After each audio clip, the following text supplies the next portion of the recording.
নমস্কার বন্ধুরা, কেমন আছো সবাই? আশা করি সবাই ভালো আছো।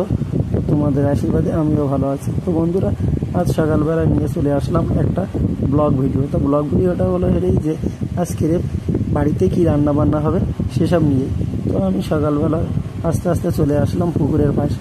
এসে দেখি যে এখানে বাবা পুকুরেতে জাল বাঁধছে।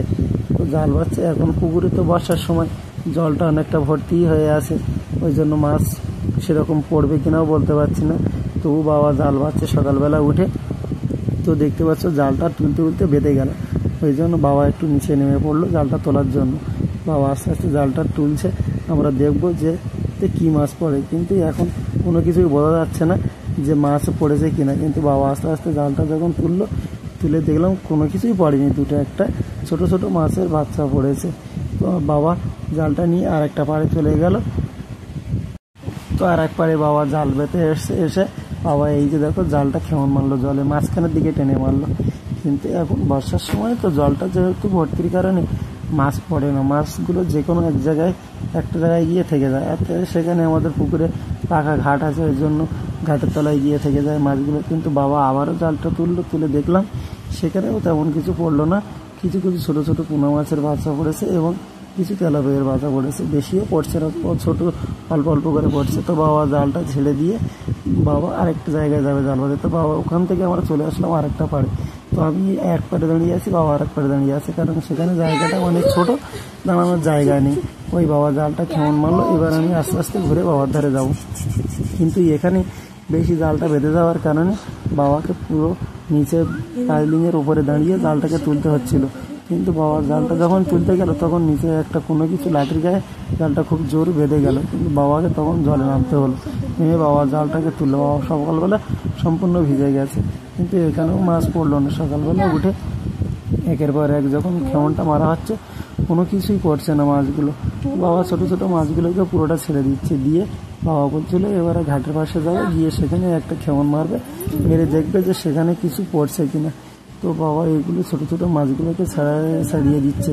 এর মধ্যে আমাকে বলছিল যে কী রান্না করা যায়। তো আমি সকালবেলা উঠে এখান থেকে আস্তে আস্তে আমাদের এই পুকুরের পাড়েই একটা পেঁপে গাছ আছে, তো সেখানে আমি দেখলাম যে দুটো পেঁপে আছে। পেঁপেগুলো আমাদের গাছে খুব ছোটো ছোটো, তবুও আমি আর গাছটা অনেকটা লম্বা, হাত দিয়ে তো নামানো যাবে না, ওই জন্য লাঠিটা নিয়ে গিয়ে এটা ধাক্কা মেরে আমি দুটো পেঁপে ওখান থেকে নামিয়ে নিলাম।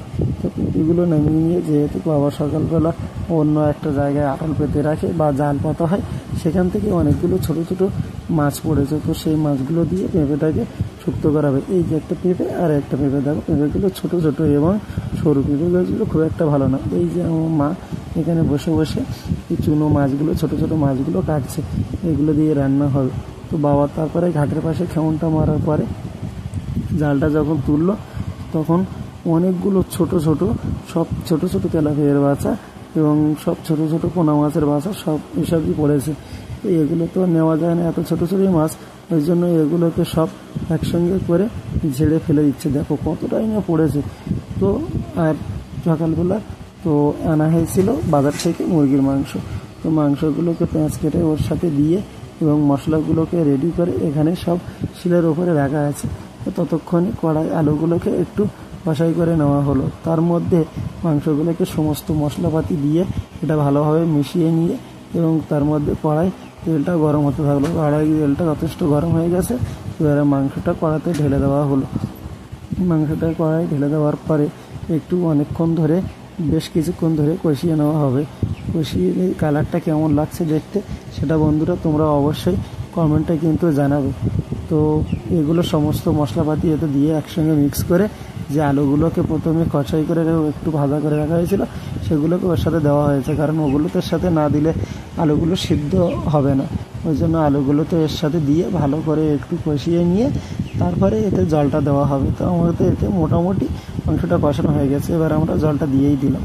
জলটা দিয়ে একটু বেশ কিছুক্ষণ ফুটিয়ে নেব, কারণ যেহেতু বাড়িতে আমরা কমই লোক, তো এতটা ঝোলের কোনো প্রয়োজনই নেই। ওই জন্য ঝোলটাকে একটু বেশ অনেকক্ষণ ধরে ফুটিয়ে নেব। তারপরে যে মশলাপাতি যেগুলো আছে দেওয়ার, সব কিছু আমরা একের পরে একে দিয়ে নেব দিয়ে আমার তরকারি হয়ে গেছে, এবার আমি নামিয়ে দিলাম। তো বন্ধুরা দেখো আমার আজকের দিনে রান্না হয়ে গেছে। এখানে আছে সেই পেঁপে দিয়ে, ছোটো মাছ দিয়ে শুক্তো আর মাংসের তরকারি। তো মাংসের তরকারিটা কেমন হয়েছে, কালারটা কেমন হয়েছে তোমরা অবশ্যই জানাবে। এই বলে